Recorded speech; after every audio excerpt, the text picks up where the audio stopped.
Paticca dependent origination in everyday life. 3. Everyday language cannot be used to interpret the doctrine of dependent origination. Name and form in everyday language and the Dhamma language. As explained before, the doctrine of dependent origination is not to be interpreted in everyday language. If the doctrine is interpreted in everyday language, then the following would have happened: after the Buddha had become enlightened, he died under the Bodhi tree immediately. This is because when ignorance ceases, so do volitional action, consciousness, and name and form. Thus, the Buddha should have died when his ignorance ceased. The Buddha did not die, however, but continued to teach his Dhamma for the next 45 years. This means the doctrine of dependent origination cannot be interpreted using everyday language. The same goes for the process of dependent arising. The emergence of name and form cannot be interpreted by everyday language because the Buddha taught that feeling sustains delight, which in turn gives rise to craving, clinging, becoming, and birth. The birth here does not refer to birth of the physical body. Likewise, the death does not refer to expiration of the physical body. They refer to birth and death in the mind, the birth and death of the ego. Therefore, the name and form in the doctrine should be interpreted using the Dhamma language. In everyday language, the name and form is the mind and physical body that continue to exist after one is born. The elaborate Abhidhamma says name and form has countless births in every instant, but in the Dhamma language of the Buddha, each birth originates from contact between ignorance and the surrounding. The birth will only stop when the contact ceases. According to everyday language, each process of dependent arising has two forms of birth. Because it is incomprehensible, it is explained as involving 3 lifetimes. Such an interpretation, however, embraces the concept of a continuing existence. State of seeking birth in everyday language and the Dhamma language. The difference of the Dhamma language and everyday language can also be found in interpreting the state of seeking birth, Sambhavasi. In performing the Buddhist rite for dedication, we recite a portion of the sutta for dedication, to grant all sentient beings, those that have been born or in the state of seeking birth, happiness. This refers to 2 kinds of sentient beings, one that has already been born, Buddha, and one that is seeking birth. This is the interpretation of ordinary people in Thailand and other countries. The sentient beings that have been born are living now, like you and me. As for those who are still in the state of seeking birth, there is a consciousness that is without a physical shell moving around seeking birth. This is an interpretation entirely in everyday language, and not according to the Buddha Dhamma. Buddhism does not advocate a consciousness or entity that moves around seeking birth or rebirth, as is usually believed. It is a belief held by people who embrace the concept of a continuing existence. In Buddhism, consciousness emerges and expires in an instant according to the law of dependent arising. This is my opinion. Buddhism's state of seeking birth is interpreted in the Dhamma language. It is different from that of everyday language. Buddhism's state of seeking birth refers to a state that, in the case of ordinary people, is still without vexation. A state where there is still the absence of craving, clinging, or holding on to self. It is normal for craving, clinging, and the holding on to ego and ego possessiveness to exist in everyday life, but they are inactive most of the times. For instance, those of you sitting there listening are without the ego because you do not crave or cling to anything. You do not have the illusion of an ego.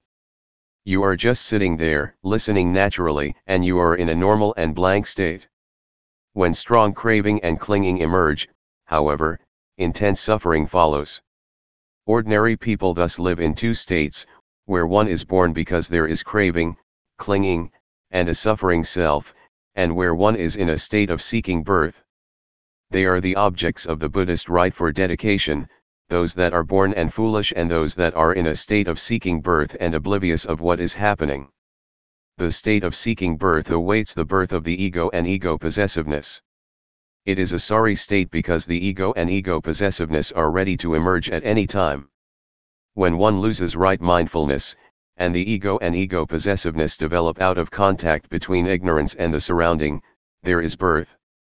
This birth of the ego and ego possessiveness, caused by greed or anger, is, however, short-lived. Once greed or anger disappears, the born birth of the ego expires and returns to a state of seeking birth. Then again, from the state of seeking birth comes the birth of the ego and ego possessiveness because of craving, anger, hatred, or fear. The process of dependent arising is thus repeated. In each process of dependent arising, birth is realized because of causal conditions. When these causal conditions disappear, the born expires and returns to a state of seeking birth.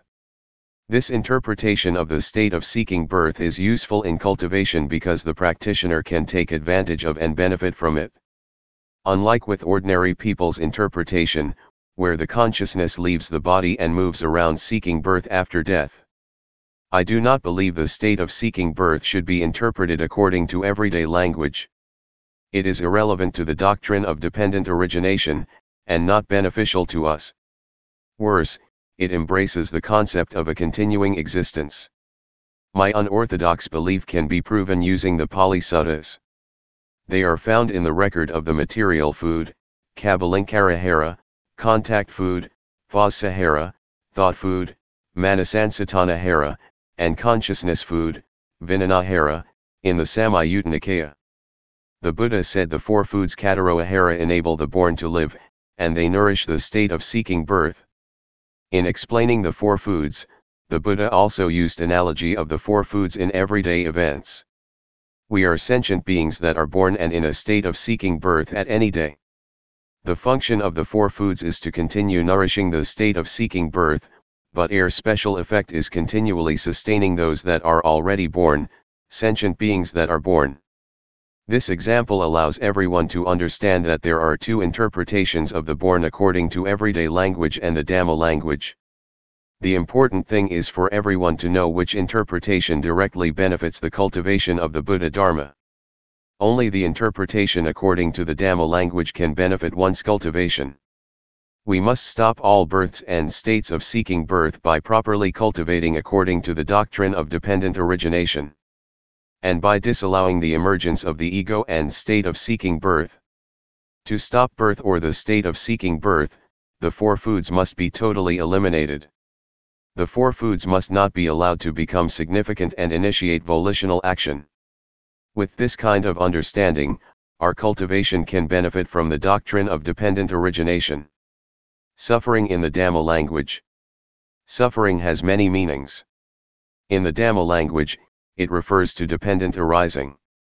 In Pali, there can be suffering, the cause and end of suffering, and the pathway to the cessation of suffering, which is the development and cessation of dependent arising. Suffering has a special meaning in dependent arising. Suffering is due to ignorance, which bears volitional action. Volitional action bears consciousness, and the process continues until suffering comes about. This is the development of suffering according to the doctrine of dependent origination. In the Samyutta Nikaya, dependent arising is referred to as the warped path. What is warped path?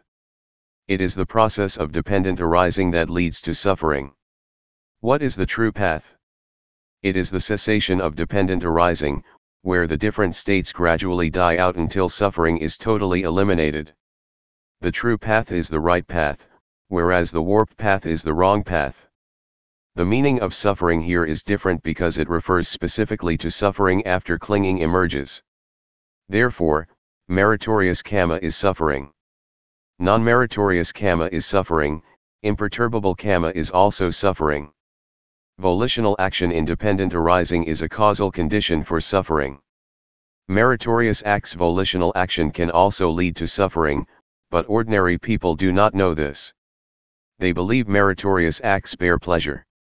The truth is meritorious acts bear meritorious karma, non-meritorious acts bear non-meritorious karma, and imperturbable acts bear imperturbable karma. There is still suffering in these three kinds of act volitional action because they sustain clinging. One holds on to meritorious karma, non-meritorious karma, and imperturbable karma because of clinging. Thus, suffering has special meaning in dependent arising. It is easy to comprehend that non-meritorious karma is wrong and suffering, but both meritorious and imperturbable kamas are also suffering and wrong because they bear clinging. Imperturbable kama is not affected by meritorious or non-meritorious kama, but the self is present in it. Imperturbable persons are oftentimes called Brahman.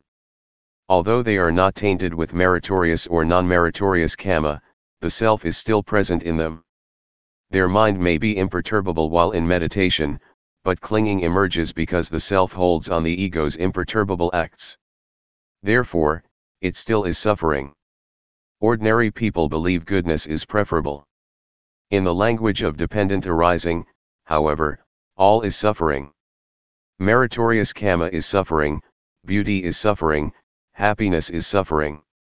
As long as something is the result of volitional action, and it can cause successive volitional actions, then it is suffering. As long as the law of dependent arising applies, then it is suffering. Dependent arising and the baby. Dependent arising emerges from clinging, and not from only thought and feeling. Therefore, it is not applicable to the fetus inside the womb.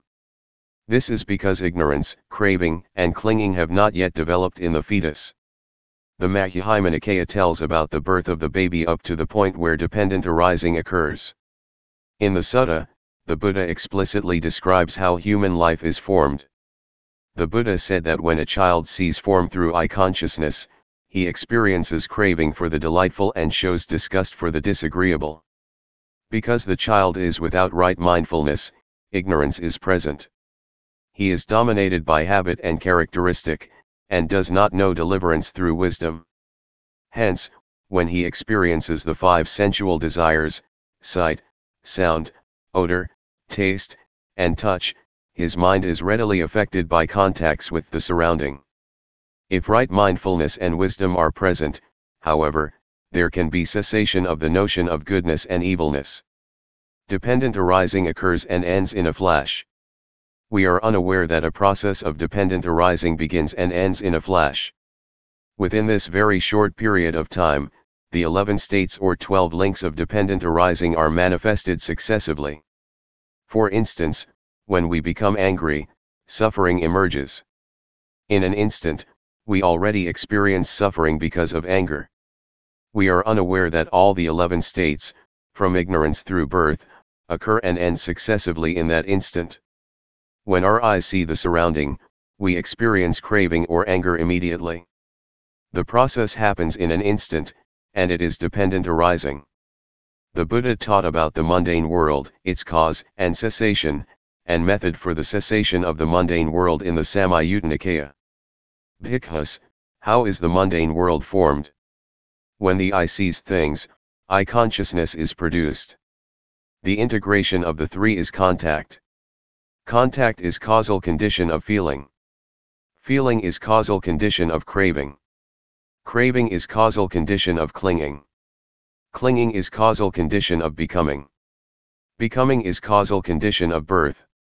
Birth is causal condition of aging, sickness, and death. Bhikkhus, this is how the mundane world is formed. A process of dependence arising is the volitional action of the mundane world the Buddha spoke of. The emergence of suffering is the volitional action of the mundane world. All these occur when consciousness emerges through contacts between the 6 sense bases, roots, and surrounding objects. It is difficult to detect how volitional action, consciousness, name and form and 6 sense bases manifest through the volitional action of ignorance in 2 or more successive occurrences of a process of independent arising because they happen in a flash. What we can experience first is feeling, the feeling of suffering, delight, joy, or melancholy. The cessation of the mundane world is similar to the cessation of suffering. With the end of ignorance comes the end of volitional action. With the end of volitional action comes the end of consciousness, and so on. This was how the Buddha explained it. The basic principle of dependent arising is quite unique, it is called the radiant wheel. Here the process of dependent arising goes into a process of termination of itself, what others call the transcendental order of dependent origination. The amusing thing is it shows the meritorious effect of suffering. The Buddha talked about the stages of ending suffering. I will explain the cessation of influxes, asava, only to wise people or people who see truth. The Buddha said that when one clearly sees the beginning and end of the five aggregates, form, feeling, thinking, volition, consciousness, the influxes within him end because of wisdom. The Buddha was able to pronounce this truth because he had seen and realized it. When influxes end, the wisdom side appears and reflects the citta that is now free of influxes. The wisdom that initiates cessation appears when one abandons greed, becoming dispassionate. Dispassion comes from disenchantment. Disenchantment is experienced because of ultimate wisdom or having the wisdom sight to see truth. The wisdom sight to see truth arises from samadhi. Samadhi arises from bliss. Bliss arises from calmness. Calmness arises from rapture. Rapture arises from contentment. Contentment arises from having faith. Faith is an upshot of suffering. In the process of dependent arising, suffering comes from birth. Birth comes from becoming. Becoming comes from clinging. Clinging comes from craving. Craving comes from feeling. Feeling comes from contact. Contact comes from 6 sense bases. 6 sense bases comes from name and form. Name and form comes from consciousness. Consciousness comes from ignorance. As shown above, the cessation of influxes must proceed in the order of a process of dependent arising, which arrives at faith. If we believe in the Buddha, Dhamma, Sangha, and the cessation of suffering through cultivation, then it is called faith. Faith is conditioned to contentment. Contentment is conditioned to rapture. Rapture is conditioned to calmness. Calmness is conditioned to bliss. Bliss is conditioned to samadhi. Samadhi is conditioned to wisdom sight to see truth. Wisdom sight to see truth is conditioned to disenchantment. Disenchantment is conditioned to dispassion. Dispassion is conditioned to deliverance. Deliverance is conditioned to the wisdom that initiates cessation towards nibbana. This shows that the cessation of influxes must start with faith, and faith comes from suffering. This seems paradoxical, but without suffering, we would not be forced to seek the protection of the Buddha. When we are like refugees scampering towards the Buddha, we are determined and we believe in the Buddha because we have experienced the burdens of suffering. Therefore, suffering becomes a causal condition of faith. Essentially, suffering becomes a positive experience. The purpose of the Buddha in explaining that faith comes from suffering is to keep us from feeling sadness, fear, and inadequate. If we apply the doctrine of dependent origination in everyday life, suffering will be the foundation of faith. Faith supports the Buddha Dhamma, helping us to cultivate for the cessation of influxes. Suffering, seen in this light, becomes beneficial. Conclusion. 1. The mundane world, its cause and cessation, and method for the cessation of the mundane world result from the beginning or end of a process of dependent arising, which is produced when the 6 roots come in touch with the 6 surroundings. All these happen to man when he is still alive. 2. The states of dependent arising do not encompass 3 lifetimes or extend to the next life as is understood using everyday language. The interpretation of paticca does not allow such extension. Paticca means a chain of mutual dependency. The chain is so closely linked such that nothing can be inserted into it. It is a series of occurrences that cannot be divided into 3 life existences or lifetimes. Dependent arising is related to the 4 Noble Truths, and there is no reason to break up its 11 states. 3. Dependent arising begins when contact is experienced by a child who is old enough to understand certain things. The contact is not one of wisdom but of ignorance, an absence of right mindfulness.